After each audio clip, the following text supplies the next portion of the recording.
వేపపల్లె అనే చిన్న గ్రామంలో రాధ అనే తల్లి తన కొడుకు అర్జున్ను ప్రేమగా త్యాగంతో పెంచుతోంది. ఆమె భర్త రామయ్య మద్యం మత్తులో మానవత్వాన్ని కోల్పోయినవాడు. కాని రాధ తన కొడుకులో ఓ వెలుగు చూస్తోంది. పేదరికం మధ్యలోనూ పూట భోజనానికి వడ్డలు వేసినా కూడా రాధ తన బిడ్డ చదువుకోవాలన్న ఆశతో బ్రతుకుతోంది. ప్రతిరోజూ ఉదయం తాతయ్యతో కలిసి చెట్ల నీడకింద కూర్చొని అర్జున్ భవిష్యత్తుని ఊరిస్తూ ఆమె ముఖంలో చిరునవ్వు కనిపించేది. ఉగాది రోజు వచ్చేసింది. ఇంట్లో నూనె వాసన, కొత్త చీర, పసందైన పులిహోర వండుతోంది రాధ. ఆ రోజే అర్జున్ చెప్తాడు, అమ్మా, నేను ఫస్ట్ ర్యాంక్ సాధిస్తే నన్ను నువ్వు కోడికూర తినిపించాలి. అమ్మ నవ్వుతూ చెప్తుంది, నీ జీవితమే కోడికూరలా ఉండాలి నా బాబూ.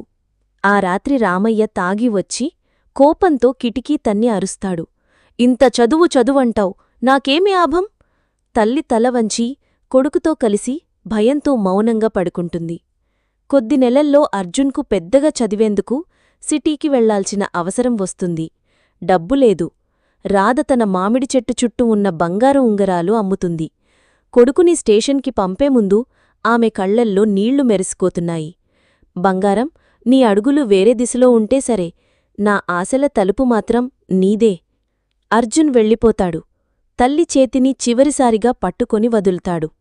ఒకరోజు నీకు బంగారం తీసుకొస్తానమ్మా అంటూ వెళ్తాడు. సిటీకి వెళ్లిన అర్జున్ చదువులో అద్భుతం చూపిస్తాడు. నైట్ షిఫ్టులో పనిచేస్తూ, క్లాసులు కొడుతూ జీవితం సాగిస్తాడు. ప్రతి రాత్రి తల్లి గళం వినిపించకపోతే నిద్రపట్టదు.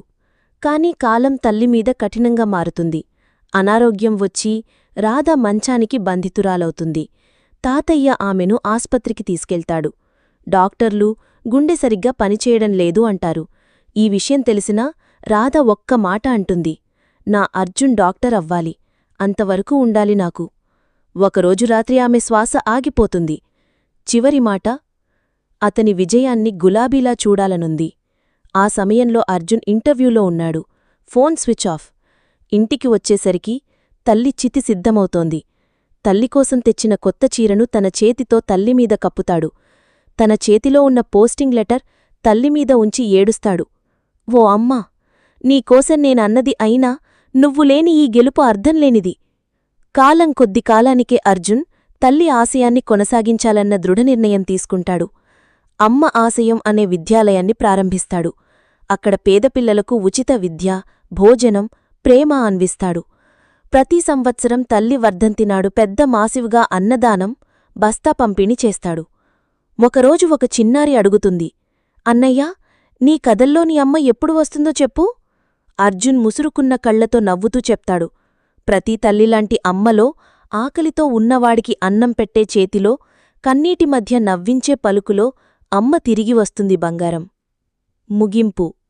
తల్లి శరీరం లేకపోయినా ఆమె ప్రేమ బిడ్డ హృదయంలో జీవిస్తుంది.